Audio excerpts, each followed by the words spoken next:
Hello विद्यार्थी, कैसे हो? वेलकम, सुप्रभात। पाठ नंबर 5 दैनिक जीवन में रसायन, जिसकी पिछली क्लास में मैंने आपके लिए प्रबल क्षार एवं दुर्बल क्षार और इसके अलावा तनुकरण से आप क्या समझते हैं इसके बारे में आपको समझाया। आज मैं आपके लिए लवण किसे कहते हैं, लवण कितने प्रकार के होते हैं, इनके बारे में आपको व्याख्या करेंगे। तो पहले आप प्रश्न नोट कर लो कि लवण किसे कहते हैं। पहले इसको ही लिखा देता हूँ, लवण किसे कहते हैं। तो ध्यान देना, या लवण का निर्माण किससे होता है। तो ध्यान देना, लवण किसे कहते हैं, प्रश्न नोट करना पहले कि लवण किसे कहते हैं, इनका निर्माण कैसे होता है। पहले इस प्रश्न को लिखा देता हूं, लवण किसे कहते हैं। ध्यान देना, लवण किसे कहते हैं, क्योंकि आपको बताया था भाई यौगिक 3 प्रकार के होते हैं और 3 प्रकारों में नंबर 1 आपके लिए समझाया था। ध्यान देना कि नंबर 1 आपको अम्ल की पूरी व्याख्या की। नंबर 2 बच्चों ध्यान देना, क्षार के बारे में बताया था। और नंबर 3 है आपका लवण। और मैं प्रश्न बता रहा हूं, पहले प्रश्न नोट करना कि लवण किसे कहते हैं, लवण किसे कहते हैं, इनका निर्माण कैसे होता है। यानी नोट कर लेना, इनका निर्माण कैसे होता है, इनका निर्माण कैसे होता है, इनका निर्माण कैसे होता है। आई बात समझ, लवण किसे कहते हैं और इनका निर्माण कैसे होता है, समझाइए। ठीक है ना, ये आपका प्रश्न है, नोट कर लेना। तो देखिए, जो लवण होते हैं, लवण क्या होते हैं, अम्लों के जो अवशिष्टों के साथ मिलकर धातु एक यौगिक बनाता है, जिसे लवण कहते हैं। यानी अम्लों के जो अवशिष्टों के साथ मिलकर, यानी अम्लों के अवशिष्टों के साथ मिलकर, यानी अम्ल जो होते हैं उनके जो अवशिष्ट होते हैं, अवशिष्टों के साथ मिलकर धातु एक यौगिक बनाता है, जिसे हम क्या कहते हैं, लवण कहते हैं।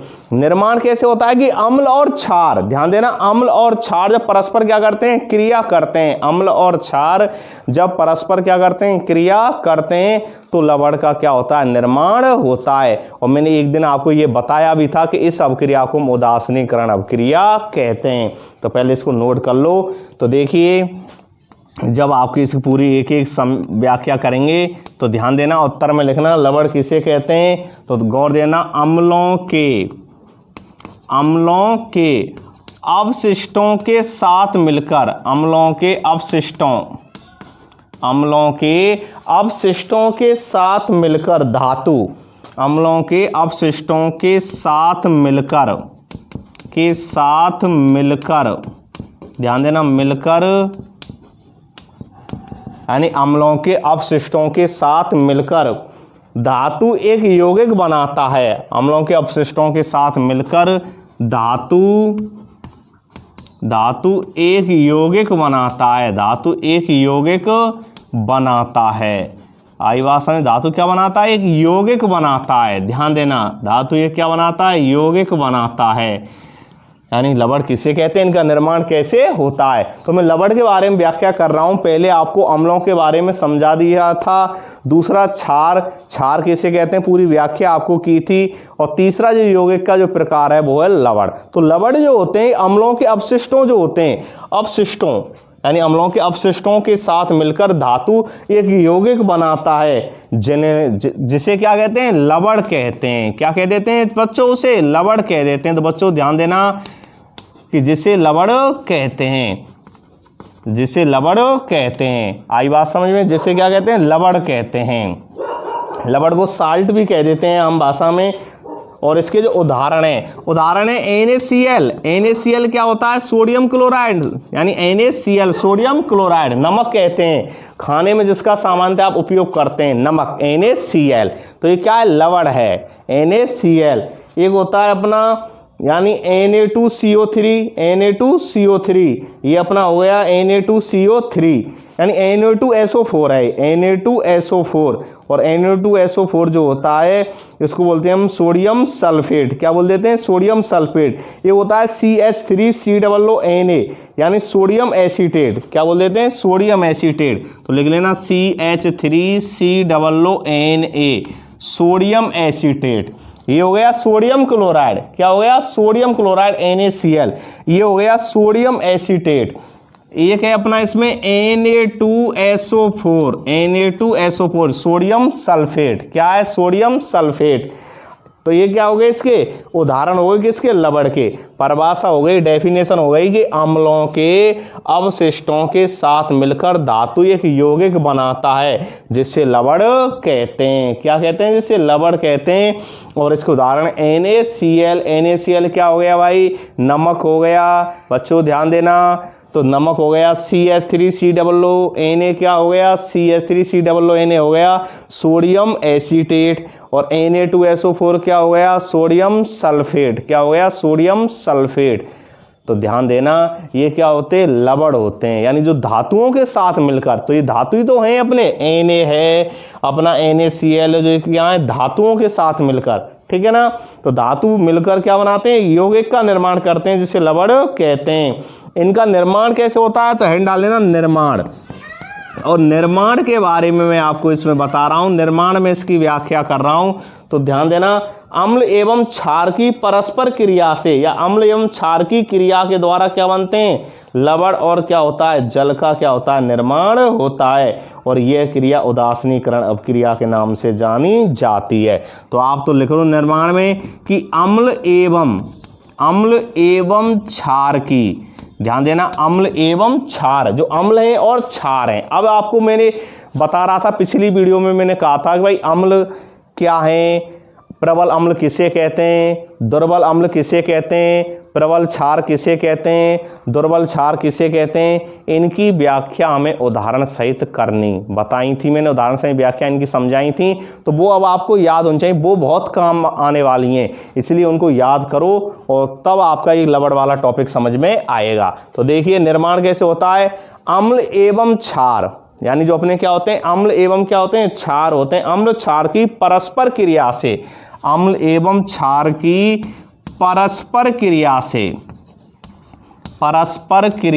अम्ल एवं क्षार की परस्पर क्रिया से, यानी जो अम्ल और क्षार होते हैं इनकी जो परस्पर क्रिया होती है, आपस में इनकी क्रिया होती है, तो क्या होता है, लवण का निर्माण होता है। अम्ल एवं क्षार की परस्पर क्रिया से लवण क्या होते हैं, लवण बनते हैं या लवण का निर्माण होता है। साथ में जल का भी निर्माण होता है। तो लेकिन हम बात क्या पढ़ रहे हैं, लवण, तो केवल लवण के बारे में ही हम इसमें लिखा रहा हूं मैं आपके लिए।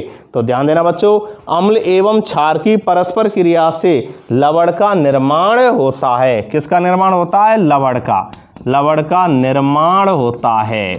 तो गौर देना, किसका निर्माण होता है,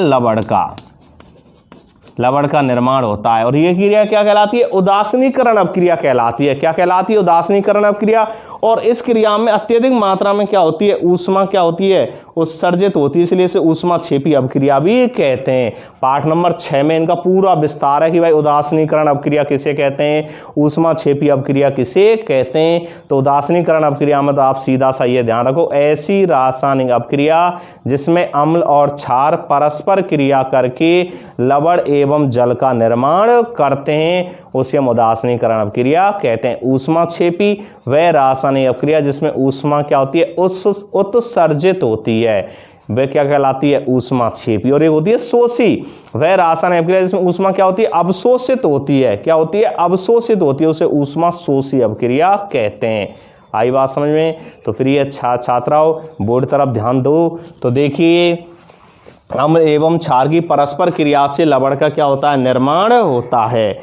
और इसमें ध्यान देना कि अम्ल यानी अम्ल प्लस क्षार, यानी अम्ल और क्षार मिलके क्या बना रहे हैं, लवण प्लस जल।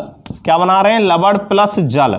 कौन सी अपक्रिया हो गई, ये उदासीनीकरण अपक्रिया। कौन सी अपक्रिया हो गई आपकी, उदासीनीकरण अपक्रिया। गौर देना, कौन सी अपक्रिया हो गई, ये उदासीनीकरण अपक्रिया हो गई। तो ध्यान देना, उदासीनीकरण अपक्रिया हो गई। तो इसके कोष्टक में लिख देता हूं मैं इस बात को, उदासीनीकरण। कौन सी अपक्रिया हो गई, उदासीनीकरण। तो ध्यान देना, कौन सी अपक्रिया हो गई, उदासीनीकरण हो गई। कि भाई अम्ल और क्षार जब परस्पर क्रिया करते हैं तो लवण प्लस जल का निर्माण होता है, और यह अपक्रिया उदासीनीकरण अपक्रिया के नाम से जानी जाती है। तो देखिए इसके अलावा ये जो उदासीनीकरण की अपक्रिया होती है ना, इसमें जो अम्ल और क्षार जब परस्पर क्रिया करते हैं और जब उदासीनीकरण अपक्रिया ये यानी अम्ल और क्षार परस्पर क्रिया कर रहे हैं, क्या बना रहे हैं, लवण प्लस क्या बना रहे हैं, जल। लवण प्लस किसका निर्माण कर रहे हैं, जल का। यह अपक्रिया क्या कहलाती है, उदासीनीकरण। और इस अपक्रिया में अधिक मात्रा में क्या होती है, ऊष्मा मुक्त होती है, अधिक मात्रा में ऊष्मा मुक्त होती है, इसलिए यह अपक्रिया ऊष्मा क्षेपी अपक्रिया भी कहलाती है। यानी ऊष्मा के आधार पर अपक्रियाएं दो प्रकार होते हैं।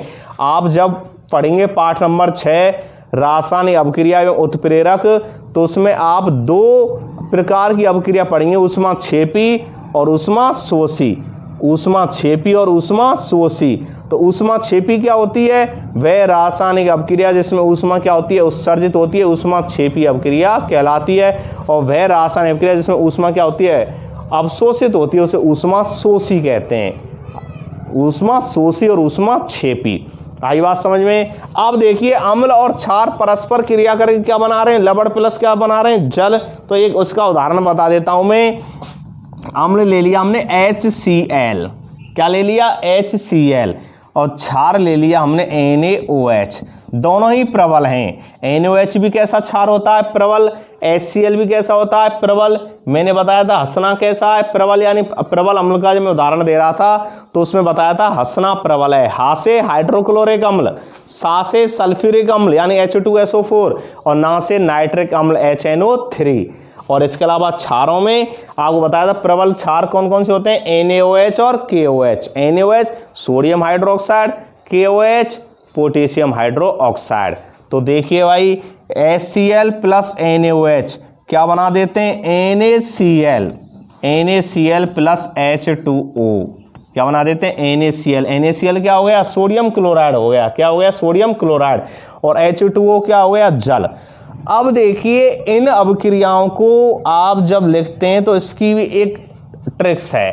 ट्रिक्स क्या होती है इसकी, समझिए, ध्यान देना बच्चों, कि हाइड्रोजन जो है, मैं आपको समझा रहा हूं, अपक्रिया लिख लेना। हाइड्रोजन की संयोजकता होती है +1, कैसी होती है, प्लस होती है। क्लोरीन जो होता है, क्लोरीन परमाणु क्रमांक 17, इसकी जो संयोजकता होती है वो -1 होती है। Na सोडियम की कितनी होती है, प्लस होती है, +1 होती है। क्यों, Na सोडियम परमाणु क्रमांक 11 2 8 1, और OH की किस में होती है, माइनस में। आ रही है बात समझ में भाई। देखो इसकी प्लस संयोजकता और इसकी माइनस, Na की प्लस और OH की माइनस। और जब अपक्रियाएं होती हैं ना आपस में, ध्यान रखना, यानी अम्ल का जो प्लस है, अम्ल का जो प्लस है वो क्षार के OH यानी माइनस वाली संयोजकता से, तो H प्लस OH जब अपक्रिया करेंगे तो क्या बनाएंगे, H2O। और क्षार का प्लस और इसका Cl कैसा है, माइनस, आपस में क्रिया करेंगे तो क्या बनाएंगे, NaCl, यानी इसका प्लस इसका माइनस, और इसका इस अभिकारक का क्या, प्लस, तो इसका माइनस, आपस में जब जोड़ते हैं तो लवण का क्या होता है, निर्माण होता है। आई बात समझ में। ध्यान देना प्रिय छात्र छात्राओं कि मैं आपको यह कहना चाह रहा हूं, इसका शाब्दिक अर्थ यह है कि अम्ल या क्षार या कोई सी इनमें जो अपक्रियाएं होती हैं, तो देखिए इसमें जो अभिकारक होते हैं, अभिकारक किन्हें कहते हैं, जो रासायनिक अपक्रियाओं को क्या कराते हैं, प्रारंभ कराते हैं, उन्हें हम अभिकारक, क्रियाकारक, अभिकर्मक आदि नामों से जानते हैं। और क्रिया के अंत में, अभिक्रिया के अंत में जो कुछ हमें प्राप्त होता है उसे हम उत्पाद या क्रियाफल के नाम से जानते हैं। तो देखिए ये इस क्रियाकारक का जो प्लस है, इस क्रियाकारक के किसके साथ, माइनस के साथ जुड़ता है, और इसका जो माइनस है, पहले वाले जो क्रियाकारक का जो क्या है, माइनस है, वो दूसरे क्रियाकारक के प्लस के साथ जुड़ता है। तो प्लस के साथ जब माइनस जुड़े NaCl, तो क्या बना देंगे, NaCl, और H प्लस OH माइनस क्या बना देंगे, H2O, क्या बना देंगे, H2O। और यही अपक्रिया उदासीनीकरण अपक्रिया कहलाती है। आई बात समझ में। अब ध्यान देना, अगला जो इसमें महत्वपूर्ण टॉपिक है वो मैं आपको बताने जा रहा हूं, और इसका जो महत्वपूर्ण टॉपिक है कि लवण कितने प्रकार के होते हैं, समझाइए। तो पहले प्रश्न को नोट कर लो आप कि लवण कितने प्रकार के होते हैं। और मैंने आपको पिछली क्लास में बताया था कि लवण जो होते हैं 3 प्रकार के होते हैं। कितने प्रकार के होते हैं? 3 प्रकार के। लवण कितने प्रकार के होते हैं समझाइए। और आपको मैंने बताया था कि जो लवण होते हैं वो कितने प्रकार के होते हैं? 3 प्रकार के होते हैं। कितने प्रकार के होते हैं? 3 प्रकार के होते हैं। नंबर 1 बताया था मैंने अम्लीय लवण, नंबर दूसरा बताया था क्षारीय लवण, और नंबर तीसरा बताया था उदासीन लवण। नंबर तीसरा कौन सा बताया था? उदासीन लवण। आई बात समझ में? अब इसमें आप ध्यान देना कि लवण कितने प्रकार के होते हैं। तो इस बात को मैं लिख देता हूं पहले एक लाइन में कि लवण 3 प्रकार के होते हैं। लवण 3 प्रकार के होते हैं। कितने प्रकार के होते हैं? 3 प्रकार के। लवण 3 प्रकार के होते हैं। कौन कौन से होते हैं? तो समझना, ध्यान देना। लवण कितने प्रकार के होते हैं? 3 प्रकार के होते हैं। 3 प्रकार के कौन कौन से होते हैं? नंबर 1 होता है उदासीन लवण, नंबर दूसरा होता है अम्लीय लवण, और नंबर तीसरा होता है क्षारीय लवण। अब ध्यान देना, समझना इनको। उदासीन लवण समझना। उदासीन लवण पहले मैं एक एक को समझा देता हूं आपके लिए, फिर उदाहरण सहित में लिखाऊंगा आपको, तो समझिए पहले आप। तो देखिए कि जब प्रबल अम्ल है, आप जानते हैं लवण का निर्माण क्या होता है कि जब अम्ल और क्षार परस्पर क्या करते हैं? क्रिया करते हैं। यानी लवण का निर्माण कब होता है? मैंने पहले वाले प्रश्न में लिखा है कि जब अम्ल और क्षार की क्या होती है? परस्पर क्रिया होती है, तो लवण का क्या होता है? निर्माण होता है। अब बता रहे हैं उदासीन लवण, यानी लवण 3 प्रकार के होते हैं। उदासीन लवण, अम्लीय लवण और क्षारीय लवण। अब उदासीन लवण क्या है? तो सुनिए कि भाई जब प्रबल अम्ल और प्रबल क्षार, प्रबल अम्ल और प्रबल क्षार परस्पर क्या करते हैं? अभिक्रिया करते हैं, तो उदासीन लवण का निर्माण होता है। भाई प्रबल ही अम्ल है और प्रबल ही कैसा है? क्षार।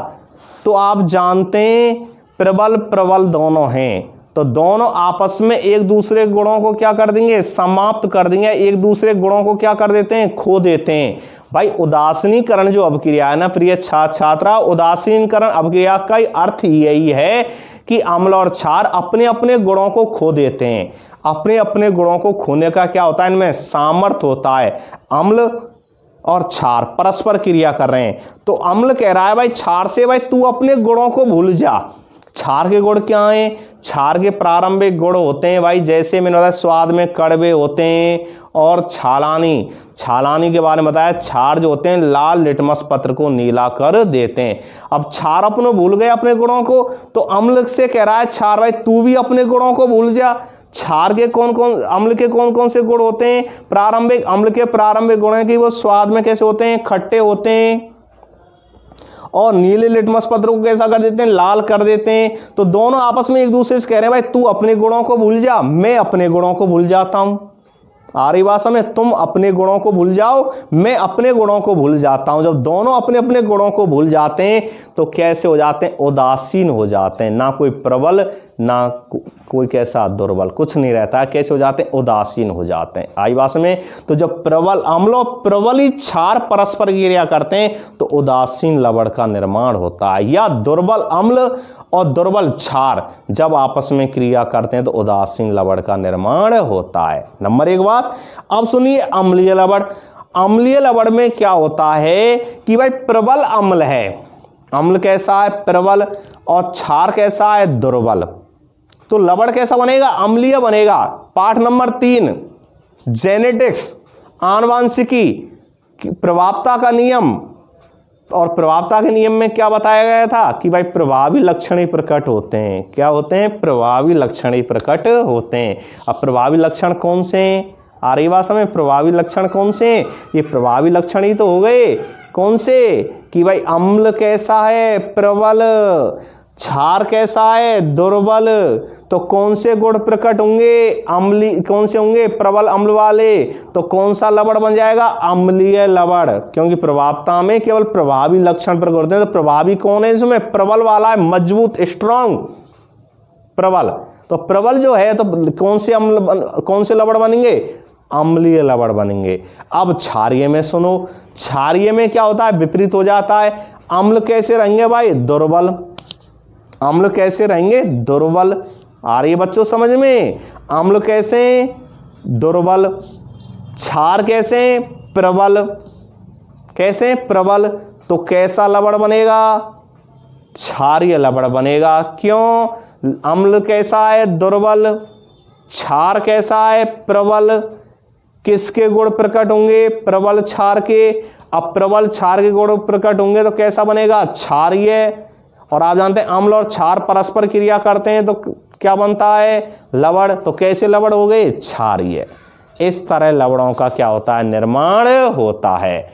आई बात समझ में? तो देखिए उदासीन लवण, और उदासीन लवण में मैं आपको बता रहा था, ध्यान देना, समझना। अभी मैंने व्याख्या की है कि भाई प्रबल अम्ल, प्रबल अम्ल, अम्ल कैसे? प्रबल अम्ल व प्रबल क्षार, दोनों आपस में, अब देखो प्रबल प्रबल हैं तो दोनों अपने गुणों को क्या कर देते हैं? खो देते हैं और उदासीन हो जाते हैं।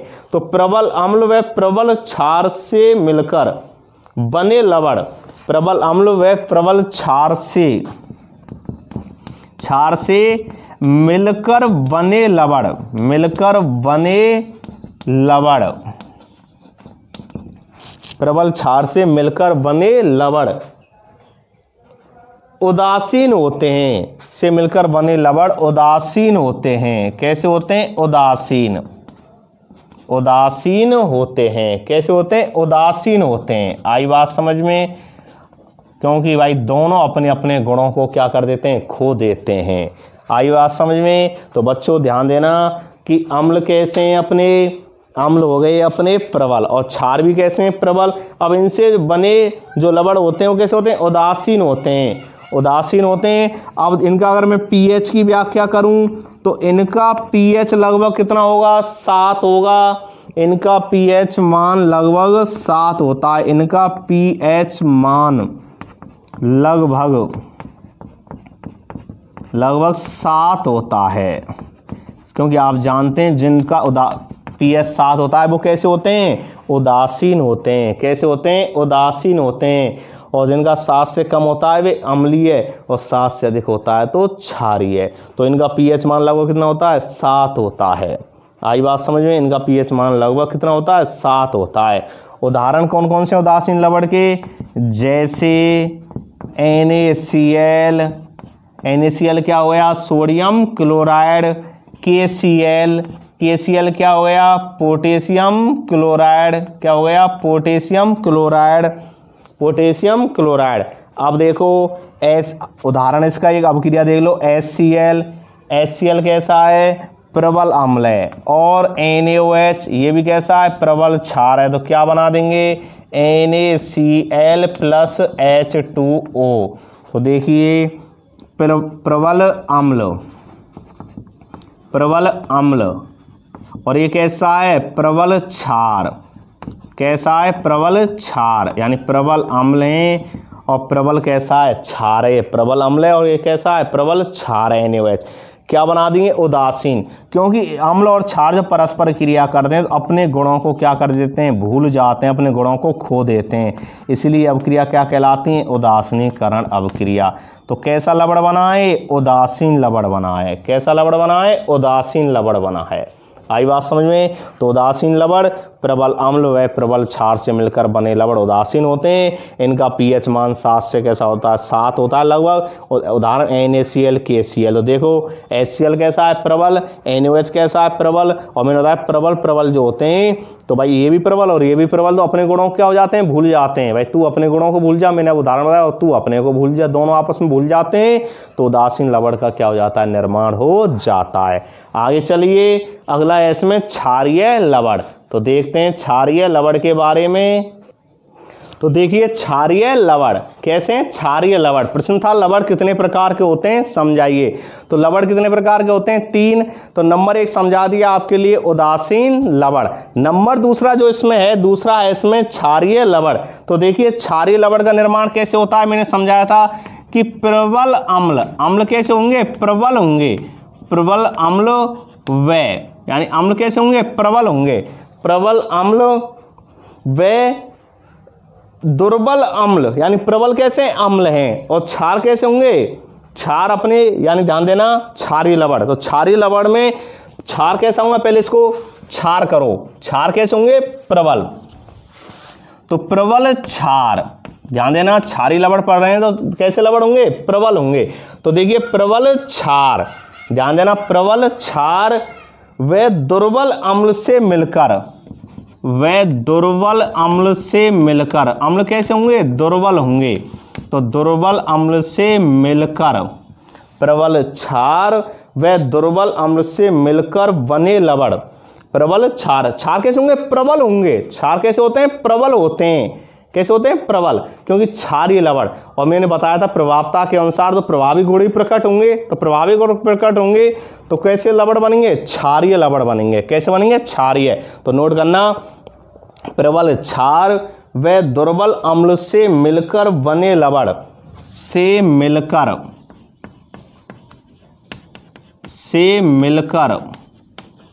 बने लवण,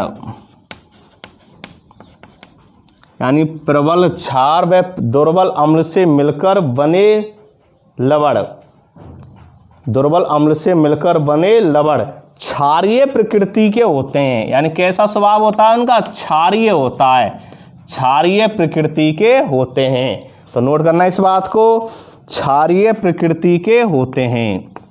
क्षारीय प्रकृति के क्यों होंगे, क्योंकि हमने कैसे क्षार लिए, प्रबल। तो प्रबल लिए तो प्रभावता के नियम के अनुसार किसके गुण प्रकट होंगे, प्रबल के गुण प्रकट होंगे। और इनका जो pH मान होता है, इनका pH मान, इनका pH जो मान होता है ना, इनका pH मान 7 से कैसा होता है, अधिक होता है। इनका pH मान 7, इनका pH मान 7 से अधिक होता है। सोरेनसन 1909 में खोजा था pH मापक्रम, और मैंने बताया था जब pH 0 से 7 होती है तो अम्लीय 7 पूरम पर 7 फिक्स 7 होती है तो कितना होता है, उदासीन। और 7 से 14 के मध्य में होता है तो कैसा होता है, क्षारीय। तो इनका pH मान 7 से कैसा होता है, अधिक होता है। उदाहरण, इसके उदाहरण है क्षारीय लवण के। तो क्षारीय लवण के कौन कौन से उदाहरण हैं, नोट कर लेना। एक है आपके sir NaHCO3, NaHCO3 sodium hydrogen carbonate, Hindi में लिख दिया करो आप इसको कोष्टक में, सोडियम हाइड्रोजन कार्बोनेट, जिसको हम खाने का सोडा कहते हैं। क्या कहते हैं इसको, खाने का सोडा, सोडियम हाइड्रोजन कार्बोनेट, खाने का सोडा भी कह देते हैं इसको। और दूसरा उदाहरण है इसको CH3COONA, सोडियम एसीटेट। कौन, क्या उदाहरण है ये, सोडियम एसीटेट। क्या है, सोडियम एसीटेट। तो देखिए निर्माण कैसे हुआ इसका, प्रबल क्षार लेना है। तो NaOH कैसा हो गया, प्रबल क्षार है। बताया था मैंने NaOH और KOH दोनों कैसे होते हैं, प्रबल क्षार होते हैं। अब क्रिया किससे कर रहे हैं, दुर्बल अम्ल से। तो दुर्बल अम्ल देखिए एसिटिक अम्ल से। एसिटिक अम्ल कैसा होता है, दुर्बल है कि नहीं है भाई, हंसना तो प्रबल है।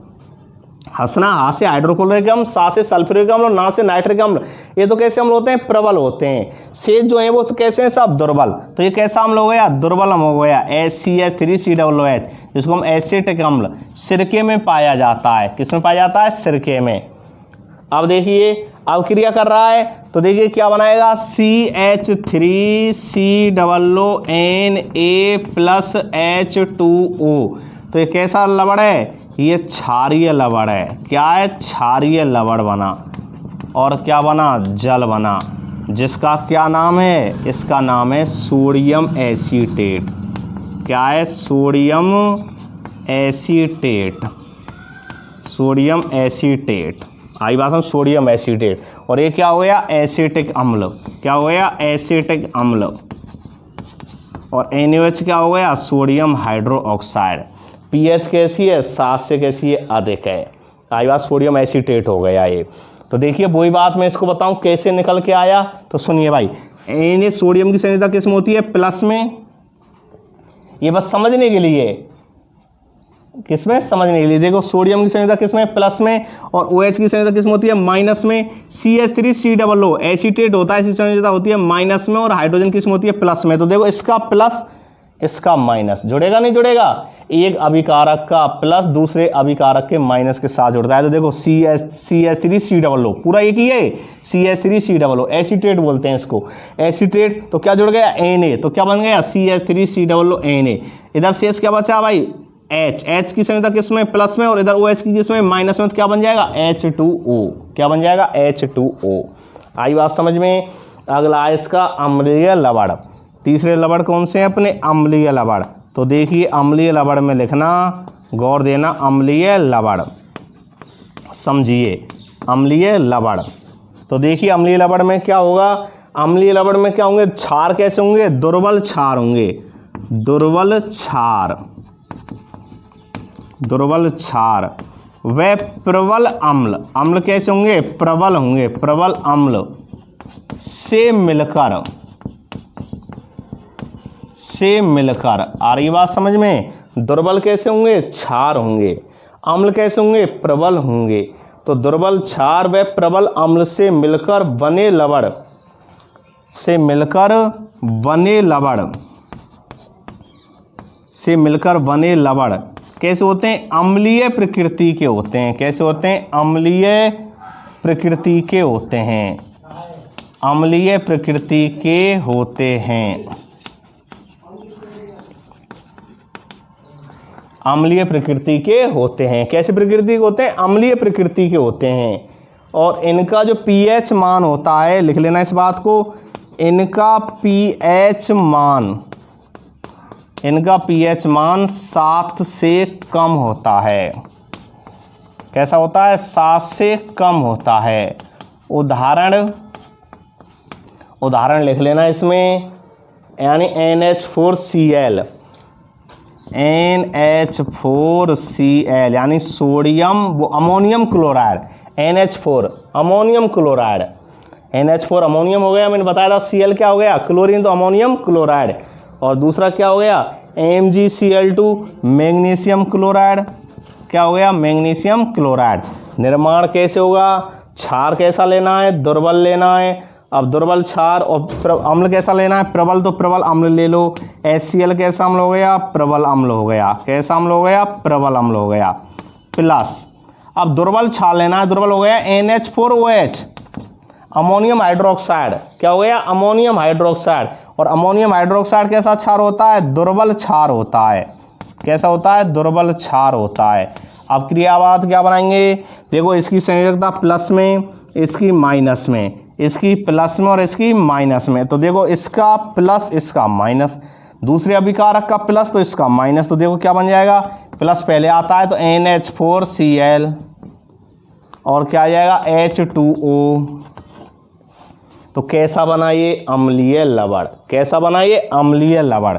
तो ये है अम्लीय लवण, ध्यान देना। कैसा लवण हो गया, अम्लीय लवण। और ये क्या हो गया, जल। और अम्लीय लवण, इसका नाम क्या हो गया, अमोनियम, अमोनियम क्लोराइड। क्या हो गया, अमोनियम क्लोराइड। और ये क्या हो गया, हाइड्रोक्लोरिक अम्ल, HCl को जानते हैं, हाइड्रोक्लोरिक अम्ल। और ये क्या हो गया, अमोनियम हाइड्रोक्साइड। क्या हो गया, अमोनियम हाइड्रोक्साइड, अमोनियम हाइड्रोक्साइड। और ये क्या हो गया, हाइड्रोक्लोरिक अम्ल, हाइड्रोक्लोरिक अम्ल। कैसा है ये, प्रबल अम्ल है। कैसा अम्ल है ये, प्रबल अम्ल है। और NH4OH कैसा है, दुर्बल क्षार है। तो देखिए प्रबल अम्ल और दुर्बल क्षार। और प्रभावता के नियम के अनुसार किसके गुण प्रकट होंगे, केवल प्रभावी गुण प्रकट होंगे। तो प्रभावी कौन सा है, प्रबल अम्ल है कि नहीं है। तो अम्ल लवण भी कैसा बनेगा, अम्लीय लवण बनेगा। कैसा बनेगा, अम्लीय लवण बनेगा। आई बात समझ में। ये आपके थे लवण कि लवण कितने प्रकार के होते हैं, समझाइए। लवण कितने प्रकार के होते हैं, यानी लवण 3 प्रकार के होते हैं। नंबर 1 उदासीन लवण, प्रबल, प्रबल, प्रबल है अम्ल और प्रबल है क्षार। दूसरे हैं क्षारीय लवण। क्षारीय में क्या होगा, क्षार कैसा होगा, प्रबल होगा, क्षार प्रबल होगा। अम्ल कैसा होगा, दुर्बल होगा। कैसा होगा, दुर्बल होगा, ठीक है ना। और इनका pH मान कैसा होता है, 7 से कैसा होता है, अधिक होता है। अम्लीय में क्या होगा, दुर्बल क्षार होगा। और अम्ल कैसा होगा, प्रबल से बने लवण कैसे होते हैं, अम्लीय प्रकृति के होते हैं। इनका pH मान 7 से कैसा होता है, कम होता है। उदाहरण देख लो, HCl plus NH4OH, NH4Cl plus H2O। और उसका NaOH, CH3COOH। अब क्रियावाद CH3COONA plus H2O, sodium acetate. ये आपका लवण, और इसमें एक प्रश्न और बता देता हूं मैं आपके लिए, लवणों के भौतिक गुणधर्म लिखिए कि जो लवण होते हैं इनके भौतिक गुणधर्म क्या हैं।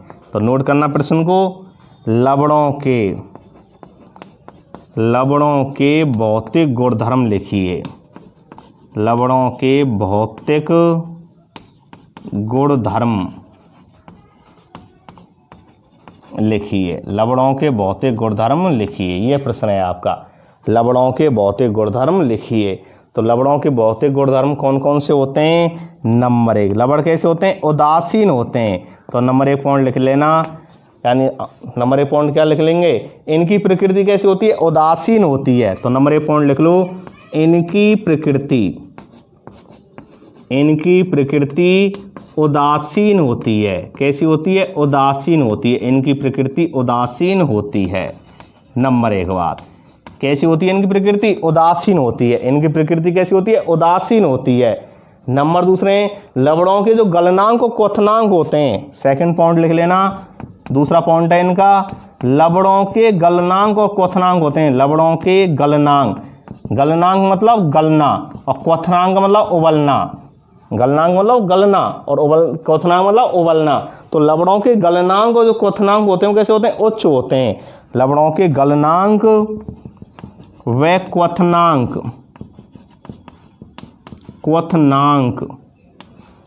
उच्च होते हैं।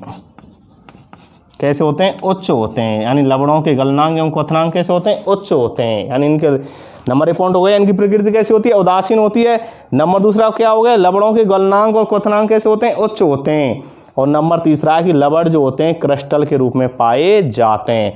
तो तीसरा पॉइंट और लिख लेना इसका कि लवण जो होते हैं ना किसके रूप में पाए जाते हैं? क्रिस्टल के रूप में पाए जाते हैं। तो लिख लेना, लवण क्रिस्टल मतलब एक तरह से जैसे नमक देखा हो, नमक के क्रिस्टल होते हैं कि नहीं होते हैं? मिश्री और देखे होंगी, एक डरी के रूप में, टुकड़ी के रूप में पाई जाती है ना मिश्री भी किसके रूप में है? क्रिस्टल के रूप में। नमक में भी आपने देखा हो, नमक के भी क्या पाए जाते हैं? क्रिस्टल पाए जाते हैं। तो अधिकतर जो लवण होते हैं वो क्रिस्टल के रूप में पाए जाते हैं, इसलिए लिख लेना, लवण क्रिस्टल के रूप में पाए जाते हैं। लवण क्रिस्टल के रूप में पाए जाते हैं। लवण क्रिस्टल के रूप में पाए जाते हैं।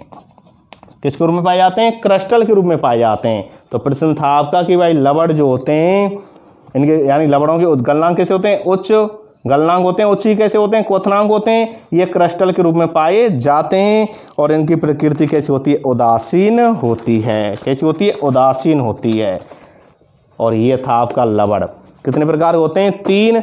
नंबर 1 अम्लीय, नंबर 2 क्षारीय और एक उदासीन। तीनों की मैंने उदाहरण सहित व्याख्या की। और इनके भौतिक गुणधर्म और लवण का निर्माण कैसे होता है, और ये अवक्रिया उदासीनीकरण, अधिक मात्रा में ऊष्मा निकलती है, ऊष्मा छेपी। तो इसके बारे में मैंने आपको समझाया।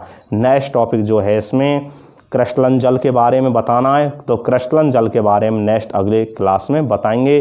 तो प्रिय छात्र एवं छात्रा बच्चों, जो भी आपको पढ़ाया जा रहा है उस पर रेगुलर आप ध्यान दो, प्रतिदिन नियमित रूप से उसका अध्ययन करो।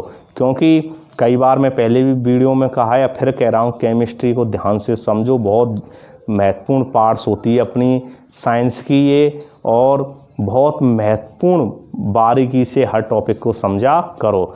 घर पर रहो, सुरक्षित रहो और सेफ रहो। गुड मॉर्निंग, सुप्रभात, ओके, थैंक्स।